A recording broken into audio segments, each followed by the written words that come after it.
Shalom, selamat pagi Bapak Ibu yang dikasih Tuhan dimanapun Anda berada. Pagi hari ini kita dengar-dengaran firman Tuhan lagi. Sebelumnya, mari kita siapkan hati kita dengan kita bersatu di dalam doa. Mari kita bersatu dalam doa. Ya Bapa bertata dalam kerajaan surga, terima kasih Tuhan Engkau karuniakan hari yang baru kembali ke dalam hidup kami. Kami mau memulai hari yang baru ini dan kami serahkan ke dalam tangan-Mu. Tuhan yang menuntun kami agar setiap langkah kami pada pagi, siang, dan hingga malam nanti sesuai dengan seturut kehendak Tuhan. Kami siap untuk mendengarkan suara-Mu ya Bapa. Di dalam nama Tuhan Yesus kami telah berdoa. Amin.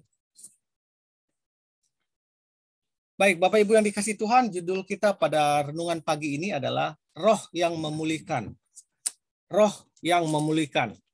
Landasan firman Tuhan diambil dari Kisah Para Rasul 2 ayat 38. Jawab Petrus kepada mereka, bertobatlah, dan hendaklah kamu masing-masing memberi dirimu dibaptis dalam nama Yesus Kristus untuk pengampunan dosamu. Maka kamu akan menerima karunia Roh Kudus. Kisah Para Rasul 2 ayat 38. Bapak Ibu yang dikasih Tuhan, malam itu aku tertegun membayangkan semua sisi gelap hidupku. Tidak kuasa menahan semuanya, aku dibayangi rasa bersalah yang membuatku risau. Bayang-bayang masa lalu menghantui pikiranku. Aku tak tahu harus berbuat apa lagi.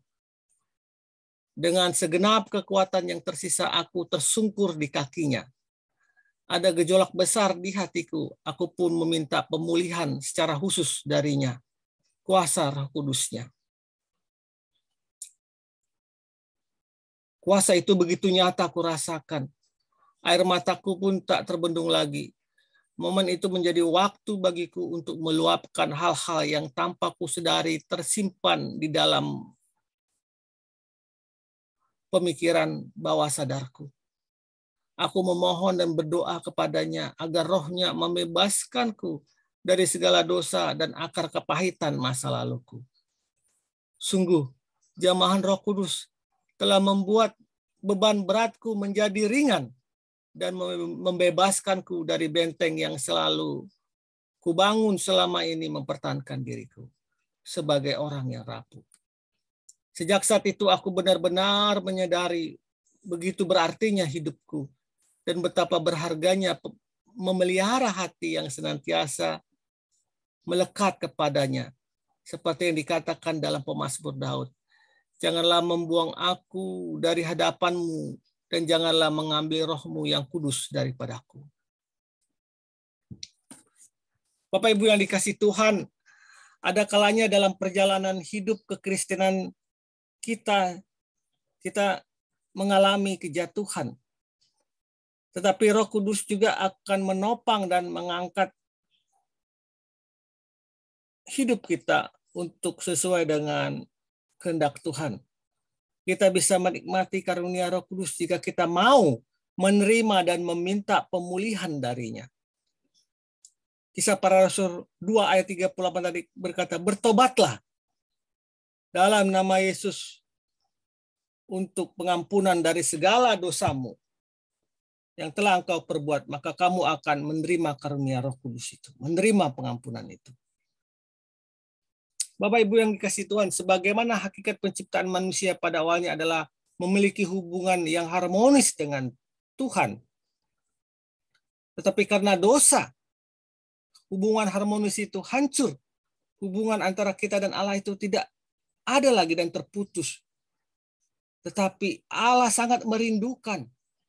Allah sangat merindukan ciptaan kesayangannya itu, yaitu saya dan Anda, untuk kembali menjadi harmonis.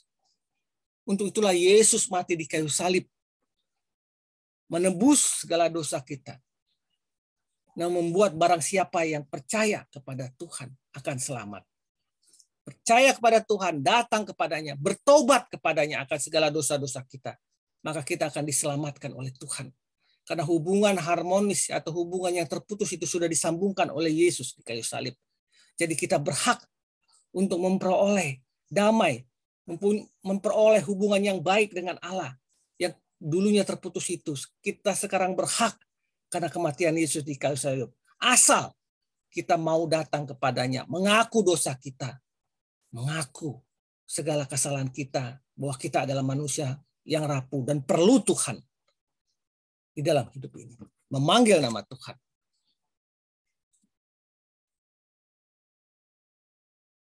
Bapak Ibu yang dikasihi Tuhan,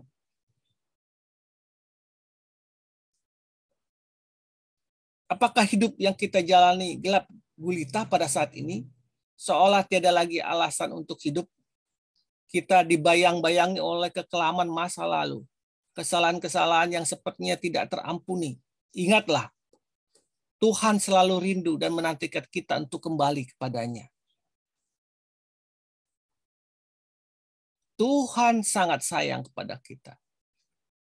Yang perlu kita lakukan hanya membuka hati kita untuk mengizinkan Tuhan masuk di dalam hati kita. Agar Roh Kudus itu berkarya seluas-luasnya di dalam hati kita. Sebagai orang percaya, jangan jadikan Roh Tuhan yang ada dalam hatimu itu terkungkung. Bebaskanlah dia. Maka Roh itu akan bekerja seluas-luasnya dalam hidup kita. Maka kita pasti tuntunnya ke dalam jalan kebenaran dan dipulihkan oleh Tuhan. Selamat berkarya.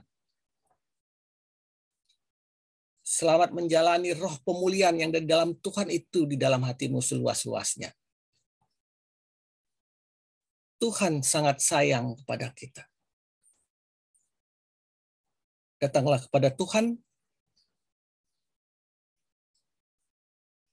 maka Tuhan akan memberikan kelegaan di dalam hatimu. Selamat berkarya. Tuhan Yesus memberkati setiap langkahmu. Amin. Amin.